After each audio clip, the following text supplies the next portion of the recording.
कहानी की शुरुआत चंद्रमा से होती है, जहां साल 1959 में मानव जाति ने पहली बार कदम रखा था। अंतरिक्ष यात्री वहां अपना झंडा गाड़ते हैं और एक पत्थर पर यह संदेश छोड़ जाते हैं कि वे संपूर्ण मानव जाति की ओर से शांति का प्रस्ताव रखते हैं। लेकिन अचानक माहौल बदल जाता है। चंद्रमा की सतह पर बने अंतरिक्ष यात्रियों के पद चिन्हों में हलचल होने लगती है। देखते ही देखते जमीन कांपने लगती है और तभी एक विशाल काली परछाई पूरे चंद्रमा को ढक लेती है। वह परछाई धीरे धीरे पृथ्वी की ओर बढ़ने लगती है। यह कोई साधारण चीज नहीं थी, यह एक विशाल एलियन मदरशिप थी। उसका व्यास करीब 550 किलोमीटर था और उसका वजन चंद्रमा के लगभग 1/4 हिस्से के बराबर था। वह विशाल एलियन जहाज तेजी से पृथ्वी की ओर बढ़ रहा था। उधर पृथ्वी पर न्यू मैक्सिको स्थित एक अंतरिक्ष अनुसंधान केंद्र में वैज्ञानिकों को अंतरिक्ष से एक अजीब सा सिग्नल मिलता है। शुरुआत में वे लोग उत्साहित हो जाते हैं, लेकिन जांच करने पर पता चलता है कि यह सिग्नल किसी बेहद विशाल वस्तु से आ रहा है, जो पृथ्वी से लगभग 3,75,000 किलोमीटर दूर चंद्रमा के पास मौजूद है। वैज्ञानिक उस सिग्नल को डिकोड करने की पूरी कोशिश करते हैं, लेकिन असफल रहते हैं। यहाँ तक कि अमेरिकी स्पेस कमांड भी उस सिग्नल को समझ नहीं पाता। पहले उन्हें लगता है कि वह कोई उल्का पिंड होगा, लेकिन जल्द ही उन्हें एहसास हो जाता है कि वह वस्तु बार बार रुक रही है और दिशा बदल रही है। इससे साफ हो जाता है कि वह कोई प्राकृतिक पिंड नहीं, बल्कि एक एलियन स्पेसशिप है जो सीधा पृथ्वी की ओर बढ़ रहा है। मामले की गंभीरता को देखते हुए यह जानकारी व्हाइट हाउस तक पहुँचा दी जाती है। राष्ट्रपति तुरंत सुरक्षा अधिकारियों की आपात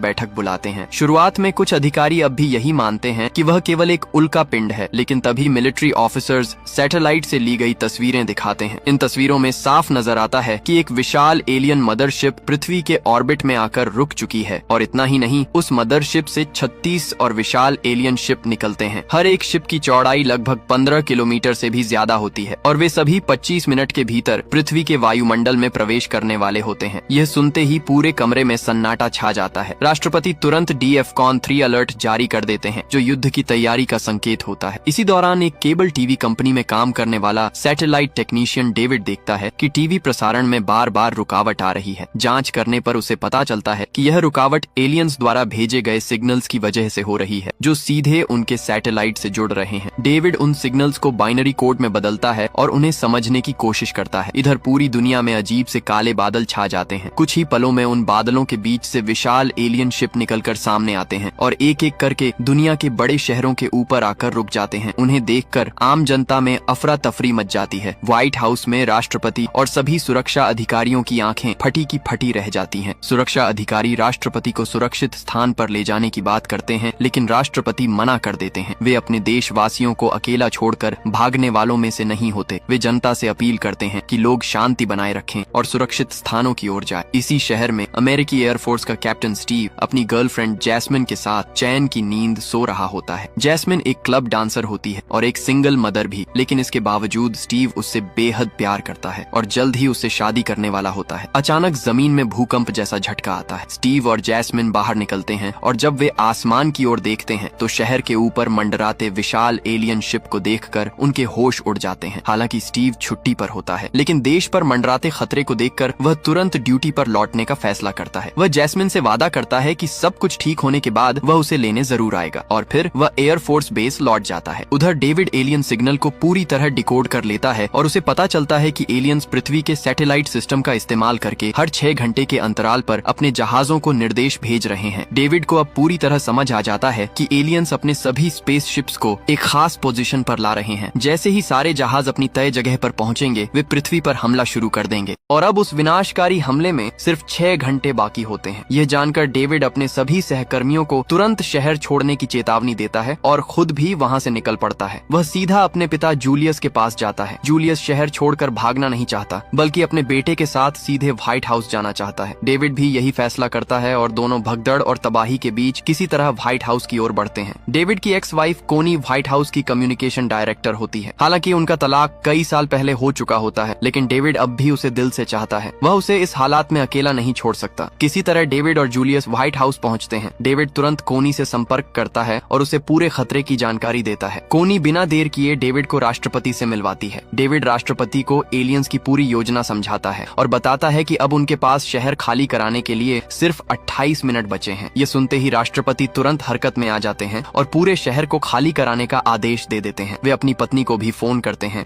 जो शहर में लोगों को सुरक्षित निकालने का प्रयास कर रही होती है, और उन्हें भी तुरंत शहर छोड़ने के लिए कहते हैं। इसी दौरान सेना यहाँ वेलकम वैगन मिशन के तहत एलियन शिप से संपर्क करने की कोशिश कर रही होती है ताकि शांतिपूर्ण संपर्क स्थापित किया जा सके। लेकिन राष्ट्रपति अब एलियंस के इरादे समझ चुके होते हैं और तुरंत उस मिशन को रोकने का आदेश देते हैं। मगर इससे पहले कि हेलीकॉप्टर वापस बुलाए जा सकें, एलियन शिप का दरवाजा खुलता है और अगले ही पल वह हेलीकॉप्टर्स पर हमला कर देता है। सभी हेलीकॉप्टर हवा में ही तबाह हो जाते हैं। अब राष्ट्रपति को समझ आ जाता है कि शहर में रुकना आत्मघाती होगा। वे बिना एक पल गंवाए अपनी बेटी और कुछ खास लोगों के साथ एयरफोर्स 1 की ओर रवाना हो जाते हैं। इस विमान में डेविड और उसके पिता जूलियस भी मौजूद होते हैं। उधर शहर के एक ऊंचे बिल्डिंग की छत पर कुछ लोग एलियंस के आगमन का जश्न मना रहे होते हैं। उन्हें लगता है कि एलियंस किसी देवता की तरह धरती पर आए हैं। लेकिन तभी उसी बिल्डिंग के ऊपर एलियन शिप का विशाल दरवाजा खुलता है। एक पल के लिए सबकी सांसें थम जाती हैं और अगले ही क्षण उस शिप से भयानक आग की लपटें निकलती हैं। पूरी बिल्डिंग आग में घिर जाती है और उसमें मौजूद सभी लोग पल भर में राख बन जाते हैं। वह आग का सैलाब पूरे शहर में फैलने लगता है। सड़कें, इमारतें, गाड़ियां और लोग सब कुछ जलकर खाक होने लगता है। इसी दौरान जैस्मिन अपने बच्चे और अपने कुत्ते के साथ ट्रैफिक में फंसी होती। जैसे ही वह आग की लहर को अपनी ओर आते देखती है, वह तुरंत अपने बच्चे और कुत्ते को लेकर पास के टनल के मेंटेनेंस रूम में छिप जाती है। उधर राष्ट्रपति का विमान भी बड़ी मुश्किल से उस आग की चपेट में आने से बचकर निकल पाता है। इसी तरह एलियंस एक ही समय में दुनिया के कई बड़े शहरों को तबाह कर देते हैं। लंदन, न्यूयॉर्क, लॉस एंजलिस और मुंबई जैसे महानगर आग में बदल जाते हैं। अगली सुबह राष्ट्रपति अपने लाखों नागरिकों की मौत पर शोक मना रहे होते हैं। तभी उन्हें यह खबर मिलती है कि उनकी पत्नी भी शहर से निकल नहीं पाई। यह खबर राष्ट्रपति को अंदर तक तोड़ देती है। इसके बाद पूरे देश की सेना में आक्रोश की लहर दौड़ जाती है। अमेरिकी एयरफोर्स का एक बड़ा स्क्वाड्रन एलियंस से बदला लेने के लिए उड़ान भरता है। इस मिशन की अगुवाई कैप्टन स्टीव कर रहा होता है। वे बिना झिझक एक के बाद एक अपनी मिसाइलें एलियन शिप पर दागते हैं। लेकिन एलियन शिप एक शक्तिशाली ऊर्जा शील्ड से घिरा होता है जो मिसाइलों को टकराने से पहले ही नष्ट कर देता है। यह देखकर सभी सैनिक हैरान रह जाते हैं। तभी एलियन शिप से दर्जनों छोटे लड़ाकू जहाज निकलते हैं और अमेरिकी फाइटर जेट्स पर जवाबी हमला शुरू कर देते हैं। स्टीव और उसके साथी पूरी ताकत से मुकाबला करते हैं, लेकिन एलियन फाइटर्स की ढाल के कारण वे उन्हें नुकसान नहीं पहुंचा पाते। एलियन फाइटर्स एक एक करके अमेरिकी जेट्स को मार गिराते हैं। स्टीव अब भी डटा रहता है। वह एक एलियन फाइटर को लंबे समय तक अपने पीछे घुमाता है और आखिरकार उसे चकमा देकर जमीन से टकरा देता है। खुद भी वह इजेक्शन सीट की मदद से समय रहते बाहर निकल जाता है। लेकिन एलियंस यही नहीं रुकते। वे एयरबेस पर हमला कर देते हैं और कई सैनिकों को मार गिराते हैं। इस हमले में स्टीव का एक जिगरी दोस्त भी मारा जाता है। गुस्से से भरा स्टीव गिर चुके एलियन फाइटर में मौजूद एक एलियन को घूंसा मारकर बेहोश कर देता है और उसे पैराशूट से बांधकर रेगिस्तान में घसीटता हुआ अपने साथ ले जाता है। उधर एयरफोर्स 1 में बैठे राष्ट्रपति अपने सैनिकों की मौत से टूट चुके होते हैं। तभी रक्षा मंत्री एलियंस पर न्यूक्लियर हमला करने की सलाह देता है। ये सुनते ही डेविड वहाँ पहुँचता है और इस फैसले का विरोध करता है। डेविड कहता है, अगर हमने न्यूक्लियर हमला किया तो शायद एलियंस को नुकसान हो या न हो, लेकिन हमारी धरती जरूर रहने लायक नहीं बचेगी और अगर ऐसा हुआ तो सिर्फ अमेरिका नहीं, पूरी मानव जाति का अंत हो जाएगा। डेविड की यह बात सुनते ही रक्षा मंत्री और उसके बीच तीखी बहस शुरू हो जाती है। माहौल इतना तनावपूर्ण हो जाता है कि राष्ट्रपति थक कर कुर्सी पर सिर झुका लेते हैं। तभी जूलियस आगे बढ़ता है और अपने बेटे का पक्ष लेते हुए कहता है, आज अगर हम जिंदा हैं तो सिर्फ डेविड की वजह से, लेकिन आप लोग धरती को बचाने के बजाय उसे खुद ही तबाह करने पर तुले हुए हैं। ये सुनकर पूरे कमरे में सन्नाटा छा जाता है। जूलियस आगे व्यंग्य भरे स्वर में कहता है, सरकार ने पहले भी ऐसी ही बेवकूफियां की थी। साल 1950 में न्यू मैक्सिको के रोसवेल में एक एलियन शिप क्रैश हुआ था। उस बात को सरकार ने जनता से छुपा लिया और आज भी उस शिप को एरिया 51 में छुपा कर रखा गया है। अगर उस वक्त सरकार सच बता देती तो आज हमारे पास एलियन से लड़ने की तैयारी पहले से होती। ये सुनकर राष्ट्रपति मुस्कुराते हुए जूलियस को समझाने की कोशिश करते हैं, ऐसी कोई घटना कभी नहीं हुई। ये सब न्यूज चैनलों की फैलाई हुई अफवाहें हैं और एरिया 51 नाम की कोई जगह अस्तित्व में ही नहीं है। डेविड और कोनी भी राष्ट्रपति की बात से सहमत होने ही वाले होते हैं। तभी रक्षा मंत्री गंभीर आवाज में कहते हैं, जूलियस जो कह रहा है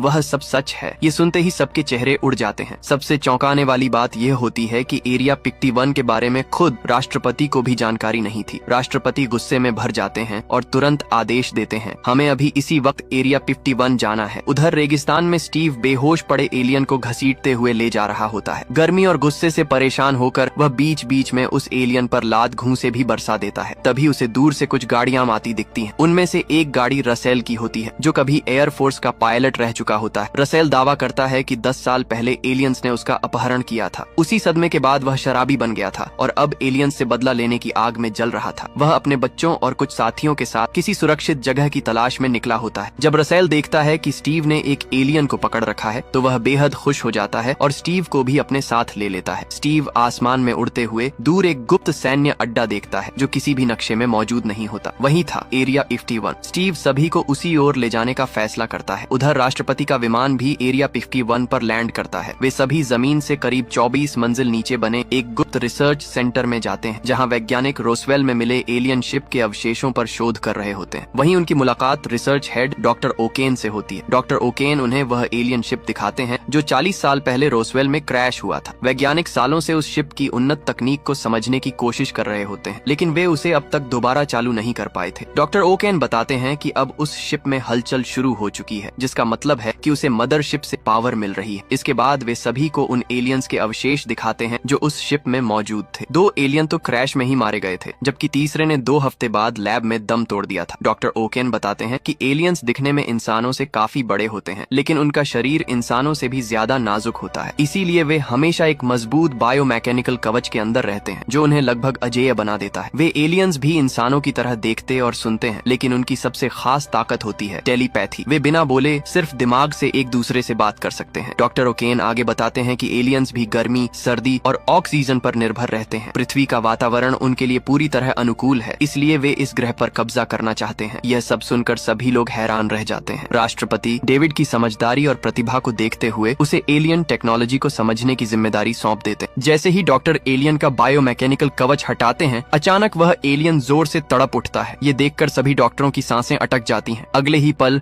वह एलियन अपनी आंखें खोलता है और डॉक्टर ओकेन को देखते ही टेलीपैथी के जरिए उसके दिमाग में घुसने की कोशिश करता है। पूरा ऑपरेशन रूम तबाही में बदल जाता है। एलियन एक एक करके डॉक्टरों को बेरहमी से मार देता है। हालांकि कमरा लॉक होने की वजह से वह बाहर नहीं निकल पाता। इसी दौरान राष्ट्रपति और सुरक्षा बल वहां पहुंच जाते हैं। वे देखते हैं कि एलियन डॉक्टर ओकेन के दिमाग पर पूरी तरह काबू पा चुका है और उन्हीं की जुबान से बोल रहा है। वह लगातार खुद को आजाद करने की मांग करता है। राष्ट्रपति उससे शांतिपूर्वक बात करने की कोशिश करते हैं। वे कहते हैं अगर तुम बातचीत के लिए तैयार हो तो इंसान और एलियन दोनों इस धरती पर साथ रह सकते हैं। लेकिन एलियन साफ इनकार कर देता है। जब राष्ट्रपति उससे पूछते हैं कि वे इंसानों से आखिर चाहते क्या हैं, तो एलियन ठंडे और निर्दयी स्वर में जवाब देता है, हमें तुम्हारी मौत चाहिए। यह कहकर वह राष्ट्रपति के दिमाग में घुसने की कोशिश करता है। यह देखते ही सुरक्षा बल बिना देर किए उसे गोलियों से भून डालते हैं। लेकिन उसी पल राष्ट्रपति भी एलियन के दिमाग में झांक चुके होते हैं। उन्हें पता चलता है कि ये एलियन टिड्डियों की तरह पूरे ब्रह्मांड में घूमते हैं। वे हर उस ग्रह पर हमला करते हैं जहां जीवन और संसाधन होते हैं और सब कुछ लूटने के बाद उस ग्रह को पूरी तरह नष्ट कर देते हैं। ये सच जानकर राष्ट्रपति का गुस्सा चरम पर पहुंच जाता है और वे एलियंस पर न्यूक्लियर हमले का आदेश दे देते हैं। उधर स्टीव को पूरा यकीन होता है कि जैस्मिन अब भी जिंदा होगी। वह मिलिट्री के पहरे के नीचे से एक हेलीकॉप्टर चुरा लेता है और उसे खोजने निकल पड़ता है और उसकी किस्मत साथ देती है। जैस्मिन उसे सही सलामत मिल जाती है। वहीं बचे हुए लोगों के एक समूह में राष्ट्रपति की पत्नी भी मौजूद होती है जो बुरी तरह घायल होती है। स्टीव उन सभी को लेकर एरिया 51 वापस पहुंच जाता है। इसके बाद सेना एलियन शिप पर न्यूक्लियर हमला करती है। एक फाइटर जेट एलियन शिप के बेहद करीब जाकर उस पर न्यूक्लियर मिसाइल दाग देता है। एक भयानक विस्फोट होता है। आसमान रोशनी से भर जाता है और कुछ देर के लिए सब कुछ धुंधला हो जाता है। सबको लगता है कि अब एलियन शिप जरूर तबाह हो गई होगी। लेकिन जैसे ही धुएं के बादल हटते हैं सभी लोग हैरान रह जाते हैं। एलियन शिप जरा भी क्षतिग्रस्त नहीं हुई होती। न्यूक्लियर मिसाइल भी उसकी ढाल को तोड़ नहीं पाई होती। पूरा कंट्रोल रूम मायूसी में डूब जाता है। इसी वक्त राष्ट्रपति को एक और बड़ा झटका लगता है। उन्हें बताया जाता है कि उनकी पत्नी अंदरूनी चोटों की वजह से अब ज्यादा देर तक जिंदा नहीं रह पाएंगी। उधर डेविड धरती की तबाही देखकर टूट चुका होता है। वह शराब के नशे में चीजें इधर उधर फेंकने लगता है। तभी उसके पिता जूलियस वहां आते हैं और उसे संभालते हुए कहते हैं कि वह जाकर आराम करे वरना उसे ठंड लग जाएगी और जुकाम हो जाएगा। जुकाम, ये शब्द सुनते ही डेविड के दिमाग में जैसे बिजली चमक जाती है। उसे अचानक एहसास होता है। वह तुरंत राष्ट्रपति और सभी सुरक्षा अधिकारियों को इकट्ठा करता है और कहता है, हमारे पास एलियंस को हराने का अभी भी एक रास्ता बचा है। सब उसकी तरफ देखने लगते हैं। डेविड बताता है कि उसने एक खास तरह का कंप्यूटर वायरस तैयार किया है। अगर वह वायरस एलियंस के ही सिग्नल के जरिए उनकी मदरशिप में डाल दिया जाए तो उनकी ऊर्जा ढाल लगभग 1 मिनट के लिए बंद हो जाएगी और उसी 1 मिनट में हम उनकी शिप्स को मिसाइल से तबाह कर सकते हैं। यह सुनकर सभी लोग हैरान रह जाते हैं। लेकिन फिर सवाल उठता है, उस वायरस को मदरशिप तक पहुंचाएगा कौन? तभी डेविड एरिया 51 में रखी हुई एलियन शिप की तरफ इशारा करता है और कहता है, हम इसी शिप का इस्तेमाल करेंगे। अब उसे सिर्फ एक ऐसे पायलट की जरूरत होती है जो इस मिशन के लिए अपनी जान दांव पर लगाने को तैयार हो। अब उन्हें एक ऐसे पायलट की जरूरत होती है जो उस छोटे एलियन शिप को उड़ाकर डेविड को मदरशिप के अंदर पहुंचा सके। इस मिशन के लिए स्टीव आगे आता है। डेविड और स्टीव दोनों मिलकर इस असंभव से लगने वाले मिशन को पूरा करने की कसम खाते हैं। इधर राष्ट्रपति दुनिया भर के देशों की सेनाओं को आदेश देते हैं कि वे अपने अपने देशों में मौजूद एलियन शिप पर एक साथ हमला करें, लेकिन अमेरिकी एयरफोर्स के पास अब भी पायलट्स की भारी कमी होती है। तभी सरकार आम नागरिकों से अपील करती है कि जिन लोगों को विमान उड़ाने का अनुभव है वे इस जंग में शामिल हों। सबसे पहले आगे आता है रसेल, वही आदमी जिसे कभी एलियंस ने अगवा किया था। आज वह अपने अपमान और दर्द का बदला लेने को तैयार खड़ा होता है। और सबसे बड़ी बात, खुद राष्ट्रपति भी इस जंग में उतरने का फैसला करते हैं, क्योंकि वे खुद भी कभी एयरफोर्स पायलट रह चुके होते हैं। इस तरह अमेरिकी एयरफोर्स की आखिरी टीम तैयार होती है। मिशन पर जाने से पहले स्टीव जैस्मिन से शादी कर लेता है। उधर डेविड और कोनी की दूरियां भी अब नजदीकियों में बदल जाती हैं। फिर शुरू होती है मानव जाति की आखिरी उम्मीद। डेविड और स्टीव एलियन शिप लेकर अंतरिक्ष की ओर उड़ते हैं। जैसे ही वे मदरशिप के पास पहुंचते हैं, मदरशिप अपने विशाल दरवाजे खोलकर उन्हें अपने अंदर खींच लेती है। उनका शिप अंदर एक प्लेटफॉर्म पर जाकर रुकता है। वहाँ वे देखते हैं कि हजारों एलियन युद्ध की तैयारी कर रहे होते हैं, लेकिन उससे पहले ही डेविड अपने कंप्यूटर से वायरस मदरशिप के सिस्टम में अपलोड कर देता है और एयरफोर्स को हमला करने का सिग्नल भेज देता है। एयरफोर्स तुरंत मिसाइल दागती है, लेकिन एलियन शिप की ढाल अब भी सक्रिय होती है। मिसाइल बेकार चली जाती है। सब निराश हो जाते हैं। जनरल सभी को वापस लौटने का आदेश देता है, लेकिन राष्ट्रपति हार मानने से इनकार कर देते हैं। वे एक बार फिर हमला करने का आदेश देते हैं। इस बार एलियन शिप की ढाल निष्क्रिय हो चुकी होती है और मिसाइल सीधे एलियन शिप से टकराती है। पूरा आसमान गूंज उठता है। अब जमीन पर भी युद्ध शुरू हो जाता है। एलियन अपने लड़ाकू विमान छोड़ते हैं, लेकिन इस बार इंसानी फाइटर जेट्स उन्हें बराबरी की टक्कर देते हैं। आसमान जंग का मैदान बन जाता है। हालांकि एलियंस की संख्या ज्यादा होती है, इसलिए वे कई इंसानी प्लेन्स गिरा देते हैं। आम नागरिकों पर भी हमला होने लगता है, लेकिन राष्ट्रपति और कुछ जांबाज सैनिक अब भी डटे रहते हैं। इसी दौरान एलियन शिप एरिया 51 के ऊपर आ जाता है और धरती पर आग बरसाने के लिए अपना मुख्य दरवाजा खोल देता है। अब इंसानों के पास कोई मिसाइल नहीं बचती। सभी को लगता है अब सब खत्म हो गया। तभी आसमान में रसेल का प्लेन दिखाई देता है। सबकी आंखों में एक नई उम्मीद जगती है, लेकिन जैसे ही रसेल मिसाइल दागने की कोशिश करता है, मिसाइल जाम हो जाती है। सबकी उम्मीद टूट जाती है, लेकिन रसेल हार नहीं मानता।